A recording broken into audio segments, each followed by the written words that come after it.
में है राम तो कहाँ कन्हैया तो कहाँ कन्हैया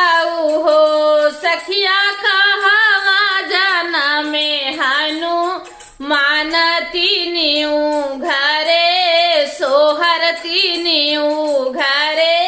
सोहर हो सखिया कहाँ जाना में हनुमान तीनियू घरे सोहर तीनियू घरे सोहर हो सखिया कहाँ जाना में हनुमान तीनियू घरे सोहर तीनियू घरे सोहर हो मथुरा अयोध्या माँ जन्मे श्री राम तो